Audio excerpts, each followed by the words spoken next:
When we think about M.A.S.H, I don't know if it's you, but I think about M.A.S.H, I think the old TV show, with Hawkeye and Radar and Colonel Potter and so on, the hospital in Korea.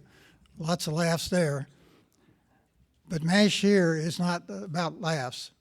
It stands for Military and Service Heroes Pantry. And Amber Hudson started this. She's going to tell us about it, a little bit about herself and how she got into it, and get some help with the program. So Amber, come up here.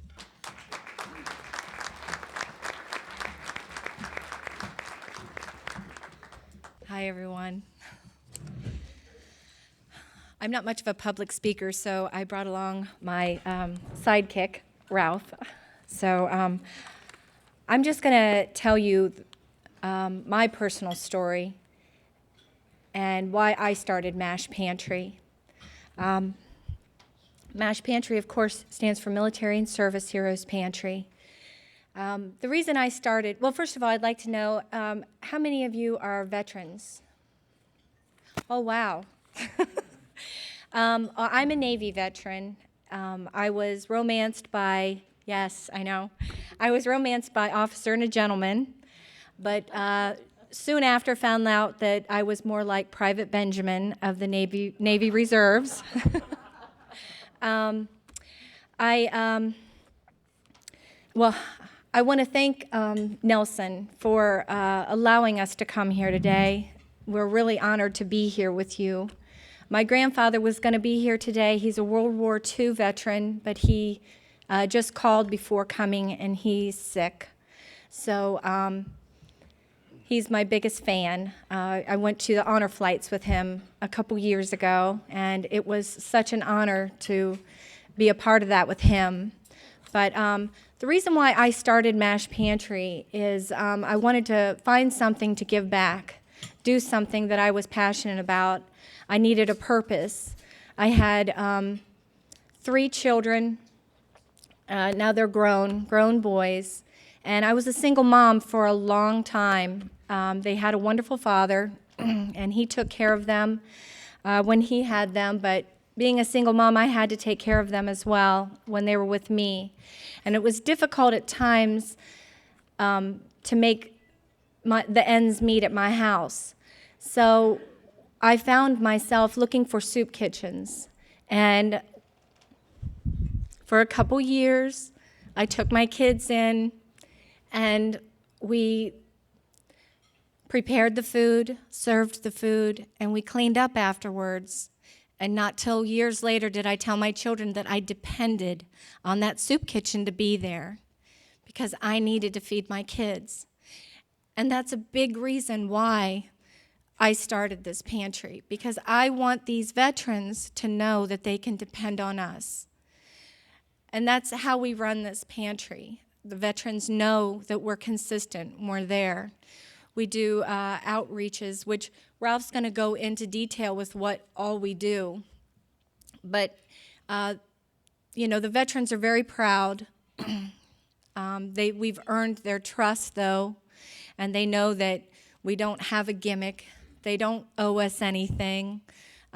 It's not by income, it's by need. The first question we ask when they come in is, what branch were you? If they say Navy and I'm there, well, I tell them they get the best dessert of the day. Army, back of the line. But of course, if Ralph is there, front of the line for Army, back of the line for Navy. So, another thing I just wanted to share with you. This is a plaque, just something that I have in my office.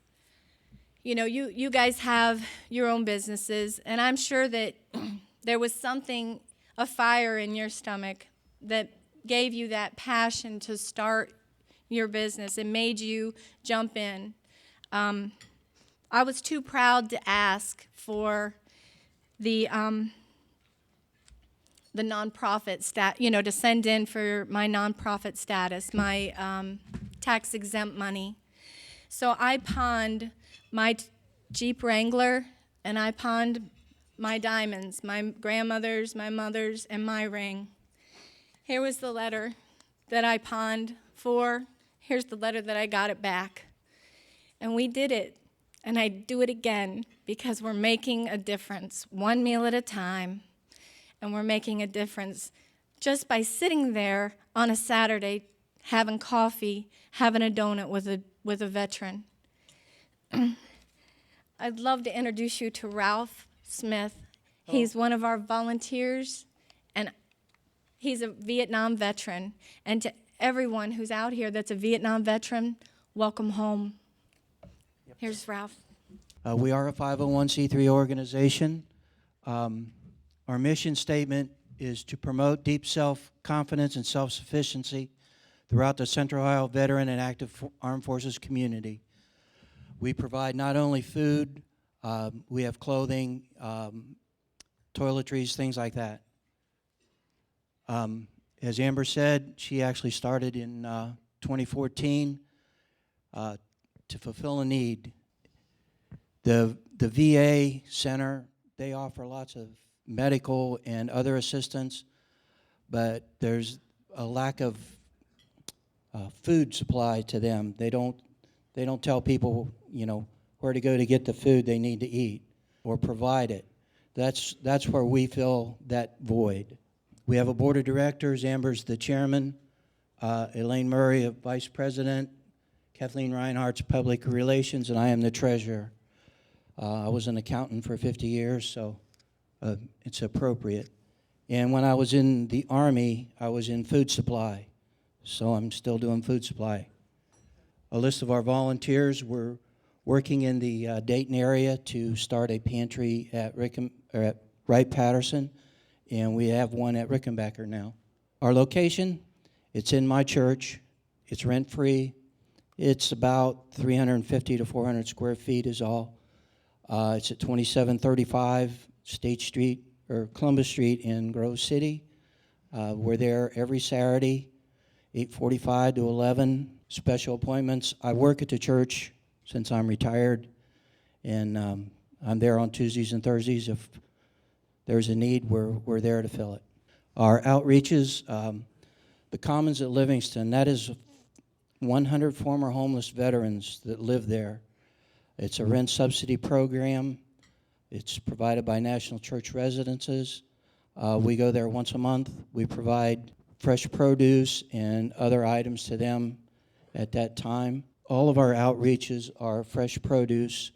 The veterans, should they need anything else, we have them come into the pantry in Grove City. Some pictures. Our canned goods are full. Our racks are full of canned goods right now. We've had some recent food drives and been able to replenish our supplies. This was taken probably 2 or 3 months ago. Some of our volunteers there, that's me, Amber. Penny is our volunteer director, and Charlotte, she is an outreach specialist. This past weekend we had members from the Capital University women's lacrosse team. In December we had a food drive with Anheuser-Busch. Crew SC was out at our Rickenbacker outreach last week. And this is a picture from the outreach at the Commons at Livingston. We probably serve 50 to 60 of the veterans that live there.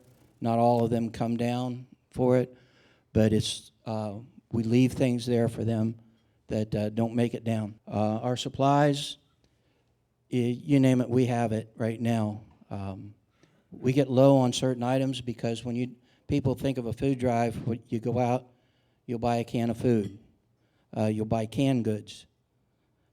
And the things that we don't get, flour, sugar, condiments, peanut butter, jelly, things like that, people don't think about donating those kinds of things. They go out and buy a can of corn, can of peas, can of green beans, but it's the other essentials.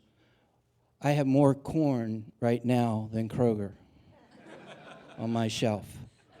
It doesn't all fit on the shelf, so we got it on the ground underneath, but we have corn, green beans everywhere. We also are now being able to supply toilet paper, shampoo, lotions. We try to fill the blanks in because these people that come in, these vets, they come in and, you know, their income is not that great. And so we're trying to get them the things that they need. You know, they don't ask for toothpaste. We give them a list to fill out. We fill the order for them, and then we'll go out and say, do you need this, do you need this, do you need this? Well, you didn't check them off on the list, but we have them. So we end up going back in and bringing out the other things that they don't think to ask for. They think pantry, you think food. Well, we're not. We're more than just food. Our funding from operational grants, monetary donations, corporate sponsorship, local VFWs, school food drives, corporate food drives, organizations. In 2015 census, there were 67,000 veterans living in the Columbus area. The Franklin County Veteran Service Commission had 26,000 veterans come into their location. For food, they had 2,200 requests for food, and they only filled 1,800 of them. That's almost 400 guys or women that did not get anything. My personal experience with the Veteran Service Organization in Franklin County was not good. My wife had cancer. I needed brakes for my car. I went down there, and they did not decline me. They sent me they said I could present my case before their board. I did that, and they said, you donate too much money to your church. And I was unemployed. My wife had a cake decorating business, and, you know, we believe in tithing to the church. And they said, we're not going to help you. So I will not ever go back down there. And I'm sure there are other veterans who have had the same situation. How many of you are familiar with the Veteran Stand Down in Columbus? Got a couple. Last October, they did 519 men and women, 78 agencies, and over 200 volunteers. It's a worthwhile effort. They give them clothing, financial needs, things like that. One of the most asked questions, how do veterans become aware of our services? We're on Facebook, we're on the internet, social media, local events. We get a lot of referrals from the VA Center, VFWs, American Legions, and from our outreaches, we get a lot of people who come to us. Why do they need food? Well, an E1, when he goes in, he makes $19,000 a year. That's like $1,500 a month. But that $1,500 a month includes his clothing, his housing, and his 3 meals a day that he gets. But if he's married, he doesn't get all of that. He has to find housing. He'll get a subsidy for being married, but he still doesn't make a lot of money. And even a sergeant, which I was, now makes $28,000 a year. That's, what, $2,200, $2,300 a month? Still, can you live on $2,300 a month? They don't think so. Our goal is promoting fundraising, 50-50 raffles, whatever we can do. We've done poker runs. We've done a lot of other items to raise funds for our pantry. We have some VFWs that donate on a consistent basis, along with some American Legions. We want to increase the time we spend at our location in Grove City. We want to be there for the people, but we need volunteers. We have 5 or 6 volunteers that are faithful, but they have jobs. So we're looking for people that don't have a job or are retired that can come out and visit us and spend 2 or 3 hours at the pantry during the week or on a Saturday. A veteran is someone who at one point in his life wrote a blank check made payable to the United States of America for the amount up to and including my life. That honor, and there are way too many people in this country who no longer understand it. And that's a quote from Michael Cantrell. And our motto, no veteran, military family, or survivor will go hungry on our watch. And our value, our consistency, continuity, and commitment is what we strive for. And that's, I'd like to thank you for your time and attention.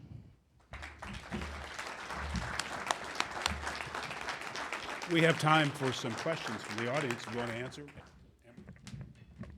Did anyone have any questions for us? Ralph? You can stand up. Yeah. Yes. How many veterans do you serve per month? And what would be the best path for helping those veterans to be in a situation where they don't need your helping? Do you want me to repeat Yeah. that? Okay. How many veterans do we serve in a month? That's the first one. We serve approximately 1,000 a month now. Between our outreaches and the people that come into the pantry. Correct. One thing, we have a location in Grove City, and we also have one at Rickenbacker. So, and now that people are starting to, we're starting with the Rickenbacker, it's now open. We're going to generate more of a flow there as well. And I'm sorry, what was your second question? How can these veterans be assisted in a way so that they don't have to use your services anymore?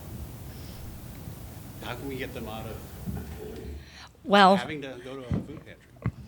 I don't know. Honestly, I mean, it'd be great if they get paid more. However, their cost of living and, is going up. Every cost of living is going up, but yet their pay is not going up. Yeah, a along lot of with the it, so. a lot of the older veterans. We have some Korean War veterans and some veterans from the Vietnam War that don't have the Social Security or the income level that I'm able to be at to survive. They drive broken down cars. They come in broken down cars. I see them all the time. I don't know their circumstances. We don't get into their circumstances. We talk to them and we try to refer them to the VA center if they're not at the VA center already, so they can get, on Thursdays, there's attorneys there for their legal aid. They can get their medicine and their doctor's appointments taken care of at the VA. And some of them do, some of them don't. And I don't understand why they don't. Being in Vietnam, I had a heart attack. I've had other issues, high cholesterol, all because of Agent Orange. And I go there with my medical care, and it's great medical care. I get really good medical care. The prescriptions, I know a lot of guys are on a whole lot more medicine than I am, but it's $24 for a 90-day supply of medicine. Each prescription is only $24 for a 90-day supply, $8 for a 30-day supply. So it's cheaper. So we try to get them to get to those places. We often know of job openings. If it's a younger vet that comes in and he's looking for work, we'll try to refer them to a place that is hiring.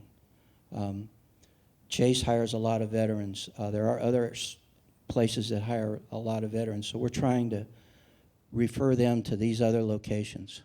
I think maybe what Paul was leaning toward is how do you get them employed so that they don't have to rely on these kinds of services? Or I guess part of that question is, what's the demographics of your group? Are they mostly older? Oh, we work with all veterans. We actually Yeah. even work with new recruits. I mean, a lot of the new recruits tend to fall within the cracks. So, and we work with the VA, the outreach program, in trying to place people in jobs. And I also work with Franklin County Veteran Service Office. There's a financial coach there. Her name is Laura M.A.S.H. We work really close with Laura. I have to give credit to everybody within the veteran community that I work with. I mean, everybody is really trying very hard to help these veterans. I mean, right down to with Stand Down. I mean, it's a wonderful group of people that I have encountered. And, we're constantly emailing each other, how can we help this person? How can we help this person? There could be someone that's even on their way of being evicted, and we're calling each other 24/7, trying to generate funds from different VFW posts and, behind closed doors that people don't even know about. I'm posting it on Facebook. I have another, it's within M.A.S.H Pantry, but it's called Helping Veterans. And I'm trying to generate it through even our public, saying, hey, even this veteran may need a pair of boots or may need $50 to go to this truck school so they can better themselves. So it's honestly, it takes a village, and we're all working together. And, it's an ongoing process, and we're all in it together. But there are a lot of veterans that are falling through the cracks. Some of them don't want, nothing against Mid-Ohio Food Bank or anything like that, but some of them don't want to give their addresses out. And in a way, that's where we kind of step in.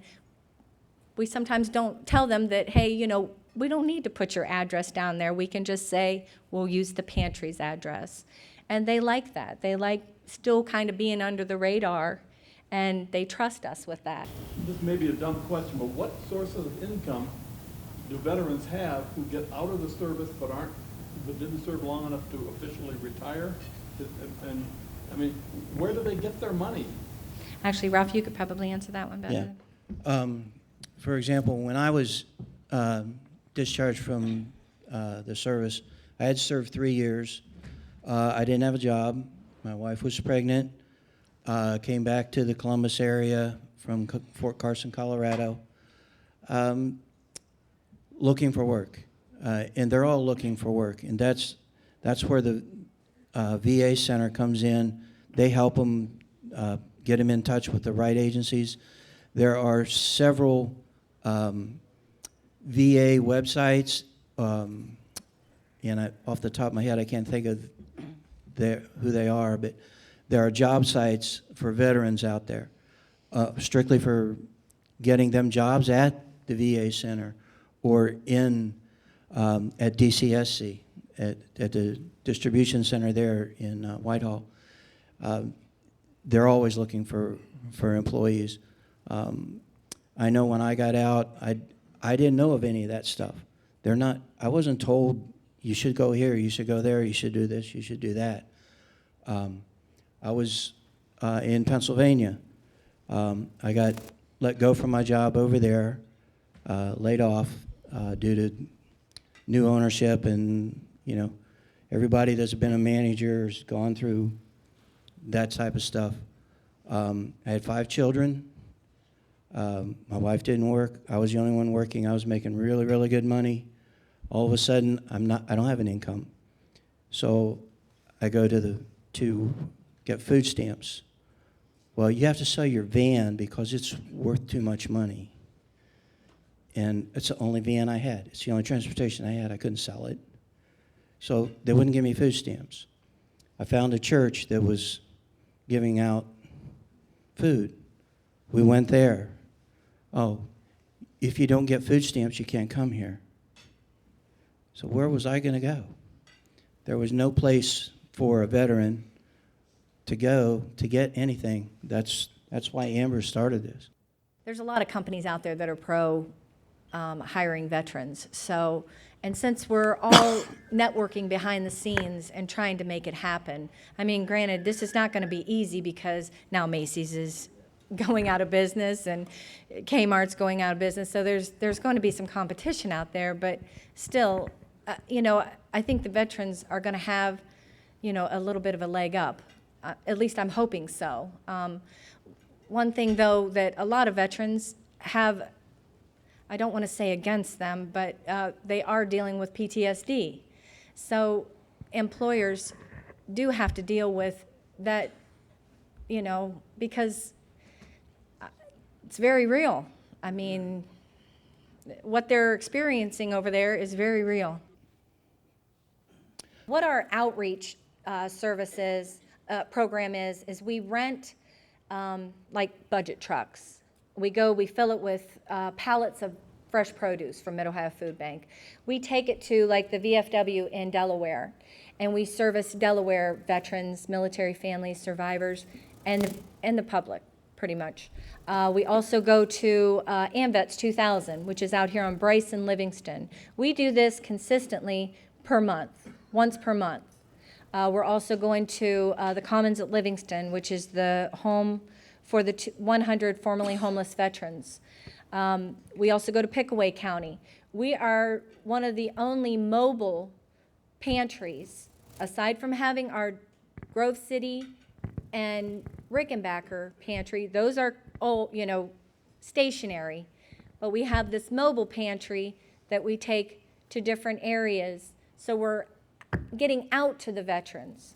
But what we try to encourage at these outreach pantries is we tell the veterans, please take some bags to like a homebound veteran. If you're not going to bring that homebound veteran to us, which is what we'd love for them to do, take a bag. Even if that veteran has all the money in the world, all the food in the world, it doesn't matter.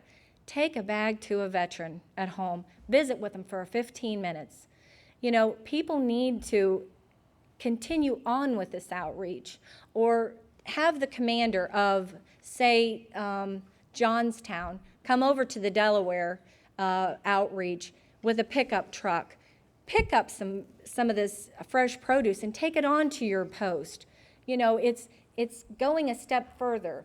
We want them to, it's brotherhood, it's sisterhood, it's just going further. I mean, we can only do so much. And again, it takes more. It takes a village. And they see what we're trying to do. The Delaware Veteran Service Office, if you didn't know what the VSO stood for, they're very much so behind us. And they're even advertising for us in the Delaware Gazette. We don't have the funds to put it on the news. Marcus Thorpe has been at our pantry a couple of times and has promoted us, but we're still in our grassroots, but boy, we're making some, we're roaring, we're getting out there. Yes. I belong to a church in Grandview that has a fairly large food pantry.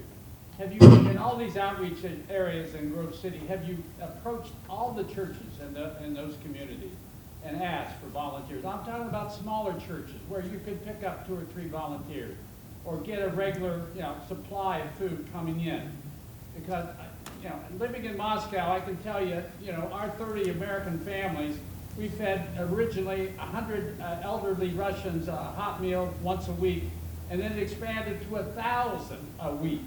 And that's because we worked with the churches, the Protestant, Jewish, Muslim churches in Russia, to the extent they would let those churches be. But I think the churches are your answer for finding volunteers. Well, I will. I will go out to the churches now. I have reached out to VFWs, and it's sad to say, some of them just don't,